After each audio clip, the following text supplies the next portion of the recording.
Hey les bambins, j'espère que vous allez bien, en tout cas moi ça va nickel. On attaque la première ligue, la 11e journée. N'hésitez pas à mettre un petit commentaire, un petit pouce et surtout abonnez-vous. Avant de commenter le classement de la première ligue, il faut savoir que Aston Villa Newcastle a été reporté. Pour le classement de première ligue, Tottenham est premier avec 21 points, deuxième Liverpool avec le même nombre de points mais avec un goal average moins important, troisième Chelsea avec 19, quatrième Leicester avec 18 points, cinquième West Ham avec 17 à égalité avec Southampton et Wolverhampton 17 points également. Dans le bas de tableau, 17e Fulham avec 7 points, 18e West Bromwich Albion avec 6 points, 19e Burnley avec 5 et dernier Sheffield United avec 1 point. Les rencontres qui nous sont proposées sont Burnley-Everton, Manchester City, Fulham, West Ham, Manchester United, Chelsea, Leeds, West Bromwich contre Crystal Palace, Sheffield United, Leicester, Tottenham, Arsenal, le derby, Liverpool, Wolverhampton et Brighton, Southampton. Attaquons par Burnley contre Everton. Dans les confrontations directes, c'est assez équilibré étonnamment. 3 victoires et 3 défaites entre les deux équipes. Burnley, à domicile, actuellement, est avec 1 victoire et 3 défaites. Par contre, Everton est franchement meilleur à l'extérieur avec 3 victoires et 2 défaites. Il est à noter qu'Everton a fait un très très bon début de saison, mais ils sont en train de marquer le coup avec 4 défaites et 1 victoire dans les 5 derniers matchs, toutes compétitions confondues. Burnley n'est pas extraordinaire non plus avec toutes compétitions confondues, 1 victoire, 1 nul et 3 défaites sur les 5 derniers matchs. Je pronostique pour ce match une victoire d'Everton avec une cote de 1,80 à 2. Un score de 2 buts à 1 pour Everton, 6,75, 7,25. Et enfin, un plus de 2,5 buts avec des cotes de 1,80 à 1,90. Le match suivant est Manchester City contre Fulham. Manchester City, dans les confrontations directes, est largement au-dessus, avec 6 matchs en 6 confrontations directes, 6 victoires. À domicile, ils sont assez chauds à jouer, 4 victoires et 1 petit nul. Toutes compétitions confondues, ils sont tout de même sur 2 victoires, 2 nuls et 1 défaite. Ces derniers temps, ils ont fait une défaite à Tottenham et ils ont fait un match nul contre Liverpool. Fulham, de son côté, à l'extérieur, c'est 1 victoire, 1 nul et 3 défaites. Sur les 5 derniers matchs, ils ont quand même remporté 2 matchs, mais en ont perdu 3. C'est pour cette raison que je vois tout de même quand même largement Manchester City remporter ce match, avec des cotes de 1,01 à 1,10, avec un score de 3 buts à 0, des cotes de 5,75 à 6,25. Je verrai un handicap moins 1 avec une victoire donc de Manchester City, 1,70 à 1,80. Troisième match, West Ham contre Manchester United. Dans les confrontations directes, c'est très équilibré. 2 victoires, 2 nuls, 2 défaites.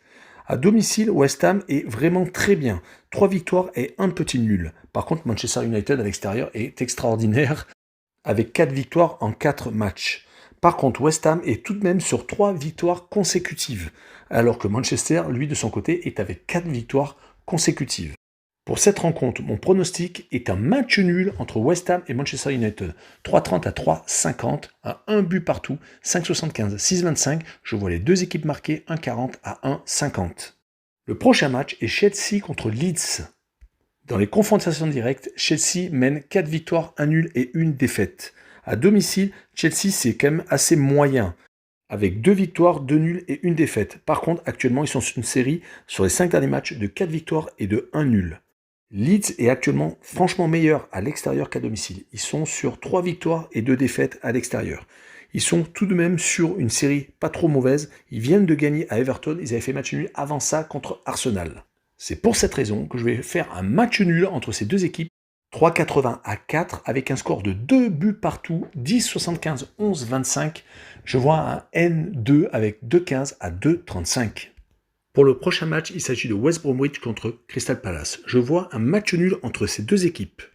Le match suivant est Sheffield United contre Leicester. Dans les confrontations directes, cela s'étale sur 10 ans, mais Leicester est largement au-dessus avec 5 victoires et un petit nul. Sheffield, malheureusement, sur les 5 derniers matchs à domicile est sur 4 défaites et un petit nul contre Fulham. Et sur les matchs à domicile et à l'extérieur confondus, ils sont sur 5 défaites consécutives en 5 matchs. Leicester est quand même une assez bonne équipe à l'extérieur. Sur les 5 matchs, toutes compétitions confondues, ils sont sur 3 victoires, 1 nul et 1 défaite. Par contre, la série actuelle est moyenne. Sur les 3 derniers matchs, ils ont 2 défaites contre Fulham à domicile et à Liverpool 3 buts à 0. Et ils avaient fait 3 buts partout à Braga. Je les vois tout de même s'imposer avec une victoire de 1,80 à 2, un score de 2 buts à 0, 7,75, 8,25. Je vois Leicester marquer plus de 1,5 buts à l'extérieur avec des cotes de 1,80 à 1,90. Le prochain match est le derby Tottenham-Arsenal. Ces deux équipes se haïssent. Les deux équipes sont tous les deux sur le pont en Ligue Europa jeudi. Dans quel état seront-elles? Auront-elles fait tourner leurs effectifs? En tout cas, dans les confrontations directes, sur les 6 derniers matchs, Tottenham a 3 victoires, 2 nuls et 1 défaite contre Arsenal. Les joueurs de Mourinho sont actuellement très en forme. Toutes compétitions confondues, ils sont sur 4 victoires et 1 nul sur les derniers matchs, en ayant joué tout de même Chelsea chez lui et Manchester City à domicile.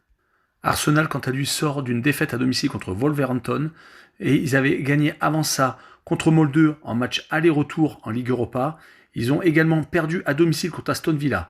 Donc sur les 5 derniers matchs, Arsenal a gagné que 2 victoires et a eu quand même 3 défaites.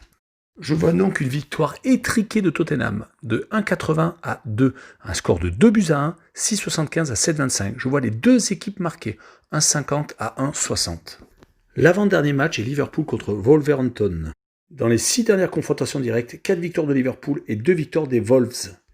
Liverpool est-il enfin en train de se réveiller? Ils viennent de battre l'Ajax dans un match très important en Ligue des Champions, car ils étaient quand même sur un match nul à Brighton, une défaite à domicile contre l'Atalanta en Ligue des Champions également, même si une victoire contre Leicester avait égayé leur parcours ces dernières semaines, car Wolverhampton est quand même une équipe assez compliquée à jouer. Sur les 5 derniers déplacements, ils ont quand même gagné 3 fois, dont le dernier match à Arsenal. Je vois tout de même une victoire étriquée de Liverpool, avec une cote de 1,40 à 1,50, un score de 1 but à 0, 6,25 à 6,75, et enfin un moins de 1,5 but sur le match. Et là, j'ai envie de me faire plaisir, parce que la cote est de 3,40 à 3,60. Finissons avec Brighton contre Southampton. Brighton est actuellement le roi des matchs nuls. Sur les 5 derniers matchs, déplacement et réception, ils sont sur 3 matchs nuls. Ils ont également gagné à Aston Villa et fait une petite défaite courte à Tottenham. Southampton, lui, vient de perdre à domicile contre Manchester United. Sinon, avant ça, ils avaient fait une bonne petite série avec 3 victoires consécutives contre Everton, Aston Villa et Newcastle et un match nul contre Wolverhampton. Je vois donc le match nul entre ces deux équipes, des cotes de 3,10 à 3,20, un but partout, 5,50 à 5,80, et également je vois les deux équipes marquées, 1,50 à 1,60. Voilà, nous en avons fini avec la première ligue. Je vous remercie d'avoir regardé la vidéo. N'hésitez pas, un petit pouce, un petit commentaire, un abonnement, ça serait magnifique. En tout cas, ciao les bambins, à la prochaine.